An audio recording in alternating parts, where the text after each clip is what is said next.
ان کو اس کے اوپر ایک بڑی صدارتی کرسی کے لیے اگر ان کو کنسیڈر کیا ہے تو یہ ایک لوگ تعریف کا باعث لوگوں کے لیے بن رہا ہے۔ دوسری جو چیز ہے وہ یہ ہے کہ محمود خان اچکزئی اگین ایک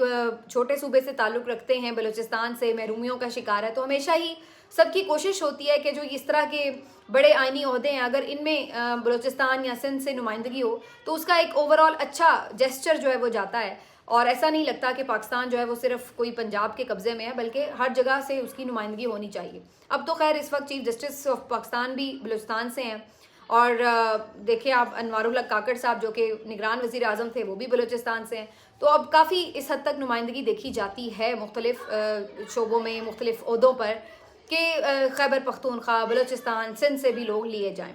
تو اب ایک اس لحاظ سے بھی ظاہر ہے یہ امپورٹنس اس کی اپنی جگہ موجود ہے۔ تیسری جو اس کی امپورٹنس ہے وہ اس لحاظ سے ہے کہ محمود خان اچکزئی صاحب ایک وہ شخصیت ہیں جن کے ساتھ خود باقی جو جماعتیں ہیں، جو پی ایم ایل این ہے، جو پیپلز پارٹی ہے، جو ایم کیو ایم ہے، یہ تینوں جماعتیں خود بھی محمود خان اچکزئی کی اتحادی رہی ہیں۔ تو اب بڑی دلچسپ گیم بن گئی ہے کہ ایک طرف آصف زرداری صاحب ہوں اور دوسری طرف محمود خان اچکزئی صاحب ہوں، تو ایک طرف پی ایم ایل این کی اتحادی وہ بھی رہی ہے اچکزئی صاحب کی پارٹی بھی، تو دوسری طرف پیپلز پارٹی بھی اتحادی ہے۔ تو بڑا مشکل ہے کہ ایک ایسے شخص کو آپ چھوڑ کر جو کہ نظریاتی طور پر ایک اصول کے ساتھ کھڑا ہے اس کو آپ ہٹا کر ایک آصف علی زرداری صاحب کو، جس سے آپ دل سے راضی نہیں ہیں لیکن ایک چونکہ سمجھوتا ہو چکا ہے، سمجھوتا کرنا مجبوری بنا ہوا ہے، تو اس مجبوری کی وجہ سے آپ اس کو ووٹ دے دیں، ورنہ دل سے نہ آصف زرداری صاحب کو پی ایم ایل این صدر بنانا چاہتی ہے اور نہ ہی پیپلز پارٹی دل سے شہباز شریف یا نواز شریف کو وزیر اعظم بنانا چاہتی ہے۔ یہ آن ریکارڈ ہے جو بلاول بھٹو کہہ چکے ہیں کہ ہم نہیں بننا دیں گے، اور شہباز شریف کا راستہ پی ٹی آئی نے نہیں روکا، تو یہ سب آن ریکارڈ بات ہے جو کی جا رہی ہے۔ تو اس لحاظ سے پی ٹی آئی نے جو نام چوز کیا، اگر دیکھیے صرف پی ٹی آئی کا کوئی بندہ ہوتا تو شاید بڑا آسان ہوتا ان پارٹیز کو، وہ سوچے بغیر جا کے صدر زرداری کے لیے ووٹ کر دیتے، لیکن اب جو انہوں نے نام دے دیا ہے وہ بڑا ایک سوچ وچار میں مبتلا کر دیا ہے کہ محمود خان اچکزئی اگر انہیں ریکویسٹ کریں کہ جی آپ مجھے ووٹ کریں تو مختلف جو سیاسی جماعتیں ہیں ان کے ساتھ جو تعلقات رہے ہیں اس کی بنیاد پر وہ بھی کنسیڈریبل ایک شخصیت ہیں۔ ایک اور جو اس میں بڑی امپورٹنٹ بات ہے ان کی نامزدگی کے حوالے سے وہ یہ ہے کہ بیسیکلی اس نامزدگی سے اور اس سے پہلے بھی جو 2 نامزدگیاں عمران خان صاحب نے کی ہیں اس سے انہوں نے ایک تاثر بڑا واضح دے دیا ہے کہ وہ آج بھی کسی ڈیل کے لیے تیار نہیں ہیں، وہ آج بھی کوئی اپنے موقف میں لچک نہیں رکھتے۔ دیکھیے علی امین گنڈا پور صاحب کے حوالے سے بہت سے لوگ یہ بات کر رہے تھے کہ تحفظات بھی پہنچائے گئے ہیں کہ یہ نامزدگی آپ چینج کر دیں، وہ ایک ہاکس ہیں، اینٹی اسٹیبلشمنٹ ان کا ایک سٹانس ہے، تو وہ ایک سخت موقف رکھنے والے ہیں، تو ان کی جگہ کوئی اور بندہ جو کہ مفاہمت کے ساتھ چل سکے تو اس کو جو ہے آگے کیا جائے۔ لیکن خان صاحب نے علی امین گنڈا پور صاحب کی نامزدگی بڑی سوچ سمجھ کے کی تھی۔ اسی طریقے سے عمر ایوب صاحب ہوں تو وہ بھی جو اس وقت ایک سٹانس رکھتے ہیں وہ بھی آپ کے سامنے، اور پھر تیسری اب جو نامزدگی صدر کے حوالے سے انہوں نے کی ہے وہ بھی کسی سے ڈھکی چھپی نہیں ہے۔ محمود خان اچکزئی نے جو ابھی لاسٹ سپیچ کل کے ایوان میں کی ہے اس نے اچھے خاصے ہلچل اور جس کو کہتے ہیں نا گولے برسائے ہیں، تو یہ بندہ جو ٹھیک ٹھاک کھلم کھلا اسٹیبلشمنٹ کی کلاس لے رہا ہے ایوان کے اندر کھڑے ہو کر، اور ان کو کہہ رہا ہے کہ آپ بیرکوں میں واپس چلے جائیں، یہ نہ ہو کہ عوام کو آپ کو دھکیل کے بیچنا پڑے، اور جو کہہ رہا ہے کہ اسٹیبلشمنٹ کا کردار نہیں ہونا چاہیے سیاست میں، اس کے لیے قرارداد منظور ہونی چاہیے۔ تو یہ ساری باتیں، اور انہوں نے بڑے الزامات لگائے کہ کس طریقے سے بلوچستان میں دھاندلی کی گئی ہے، اسٹیبلشمنٹ کے ایما پر پیسے بھی بنائے گئے ہیں وغیرہ وغیرہ، تو اتنی سخت تقریر انہوں نے کی، تو دوسری طرف عمران خان صاحب نے ان کو صدر کے لیے نامزد کر دیا۔ تو یہ ایک پیغام سیدھا سیدھا ہے کہ نو ڈیل، وہ جہاں کھڑا تھا وہ وہیں کھڑا ہے، کوئی لچک نہیں آئی اس کے رویے میں۔ یہ آپ کو وہ بتا رہا ہے کہ وہ آج بھی یہ سمجھتا ہے جو وہ پھر بات کر رہا تھا وہ وہاں پہ پھر کھڑا ہے۔ یہ نہیں ہے کہ وہ فوج سے نفرت کرتا ہے، لیکن ایسا بھی نہیں ہے کہ وہ یہ سمجھتا ہے کہ فوج کا اسٹیبلشمنٹ کا سیاست میں کردار ہونا چاہیے، یا وہ کسی بھی حوالے سے کسی ایسے شخص کو، نرم شخص کو جو کہ اس طریقے سے جا کے بات نہ کر سکے اصول کی، اس کو وہ صدر کا عہدہ نہیں دینا چاہتا۔ دیکھیے جو صدر ہوتا ہے وہ سپریم کمانڈر بھی ہوتا ہے آرمڈ فورسز کا، تو بڑا امپورٹنٹ یہ جو ہے وہ پوسٹ ہے، لیکن عمران خان صاحب نے یہ میسج دے دیا ہے کلیئر لاؤڈ، اور وہ میسج میرا خیال پہنچا بھی ہے۔ اب آ جاتے ہیں کہ تنقید کیوں ہو رہی ہے۔ تنقید اس لیے ہو رہی ہے کیونکہ عمران خان صاحب ماضی میں خود محمود خان اچکزئی صاحب کی نقلیں بھی اتار چکے ہیں، ان پہ تنقید بھی کر چکے ہیں، جو کہ مناسب بات نہیں تھی، اور آج انہیں خود میرا خیال اس بات کا احساس ہوگا کہ انہوں نے اس وقت جو کیا وہ غلط تھا۔ اور عمران خان صاحب کی سیاست میں بہت سارے ایسے فیصلے ہیں جس پہ وہ خود بھی نادم ہو سکتے ہیں آج کے روز، اور کئی فیصلے ایسے ہیں جس پہ انہیں بعد میں بالکل ایک یو ٹرن انہوں نے لیا اور اس سے بالکل پلٹ کر فیصلہ کیا، اسی طریقے سے جیسے شیخ رشید صاحب ہوں یا پرویز الہی صاحب ہوں۔ لیکن حالات کے مطابق اگر ان لوگوں نے اپنے آپ کو اصولی ثابت کیا ہے تو عمران خان صاحب نے بھی انہیں گلے لگایا ہے۔ تو محمود خان اچکزئی صاحب کے حوالے سے اگر عمران خان صاحب کی ایک وقت میں ایک رائے تھی تو آج ان کی ایک دوسری رائے ہے، اور محمود خان اچکزئی صاحب کی بھی تو رائے بدلی ہے نا، یہ بھی تو دیکھیے ان کی بھی تو رائے بدلی ہے۔ پہلے وہ بھی اس رجیم چینج کا حصہ تھے، لیکن آج وہ سمجھتے ہیں کہ وہ غلط موو تھی۔ تو اگر انہوں نے غلطی کا ادراک کیا تو عمران خان صاحب نے بھی کیا، لیکن کچھ لوگ اس حوالے سے ظاہر تنقید بھی کر رہے تھے۔ اور دوسری جو تنقید تھی وہ یہی تھی کہ جی اپنے جن لوگوں نے قربانیاں دی ہیں ان کو کیوں نہ کوئی عہدہ دیا جائے، بجائے اس کے کہ آپ بالکل ایک تھرڈ پرسن کو لا کر صدارت کے عہدے کے لیے رکھ دیں سامنے۔ تو یہ تنقید کسی حد تک جائز بھی ہو سکتی ہے، لیکن اگین وہی بات ہے کہ بعض اوقات آپ کو معاملات کی نزاکت دیکھتے ہوئے کچھ ایسے فیصلے کرنے پڑتے ہیں جہاں پر آپ گیم میں پھنسا سکے دوسرے کو۔ تو اگر کوئی پی ٹی آئی کا بندہ ہوتا تو بڑی آسانی سے سارے ہی M Q M Peoples Party اور پی ایم ایل این کے لوگ اس کو ووٹ نہ کرتے، لیکن محمود خان اچکزئی ایک ایسی شخصیت ہے جس کے بارے میں سوچا جا سکتا ہے۔ تو عمران خان صاحب نے ایک اچھی چال، سیاسی طور پر ایک اچھی چال چلی ہے۔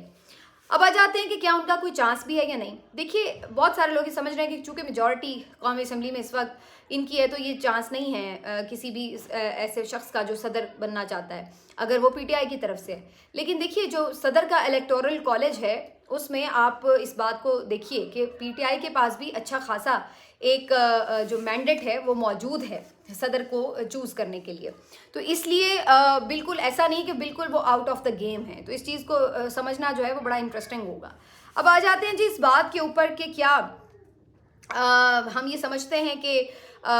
جو آج کا احتجاج ہے وہ کامیاب ہے یا نہیں۔ کامیاب یا ناکام تو بعد کی بات ہے، لیکن آج جو ہم نے مناظر دیکھے ہیں وہ کوئی ہمیں اتنے ڈیفرنٹ نہیں لگے، وہ ہم تقریباً پچھلے 2 سال سے دیکھ رہے ہیں۔ لاہور میں آج بھی کرفیو کا سا سما ہے، پورے شہر کی پولیس اٹھا کے ان مقامات پر پہنچا دی گئی جہاں پر آج پی ٹی آئی کی طرف سے احتجاج ہونا تھا، ان کے جیل روڈ کے آفس کے باہر، جی پی او چوک کے باہر، مختلف جگہوں پر، زمان پارک کے باہر، لبرٹی چوک کے باہر پرامن لوگوں کو کس طرح گاڑیوں سے نکلوا کر جو ہے وہ لاٹھی چارج کروایا گیا، ان کو گرفتار کیا گیا، ہراساں کیا گیا۔ حالانکہ پرامن احتجاج آئینی طور پر ہر شہری کا حق ہے، لیکن یہ حق پچھلے 2 سال سے سلب ہے اور کسی کو کوئی احتجاج کا حق نہیں ہے پاکستان کے اندر۔ میں نے کل اپنے پروگرام میں بھی ایک بات کی تھی کہ اس سے بہتر تو یہ کہ آپ آئین کا وہ صفائی پھاڑ دیں یا یہ ترمیم ہی کر ڈالیں کہ بھائی احتجاج کسی کا حق ہے۔ جب آپ نے وہ حق دینا ہی نہیں ہے تو پھر اس کو بیچ میں لکھا رہنے دینے کا فائدہ کیا ہے؟ اسی طریقے سے آپ یہ بھی نکال دیں کہ جناب آزادی اظہار رائے بھی کسی کا حق ہے۔ جب آپ نے عمران ریاض کو، اسد طور کو اور بہت سارے صحافیوں کو زباں بندی کرنی ہے ان کی، کسی کو آف ایئر کر کے، کسی کو گرفتار کر کے، تو پھر یہ بھی شک نکال دیں۔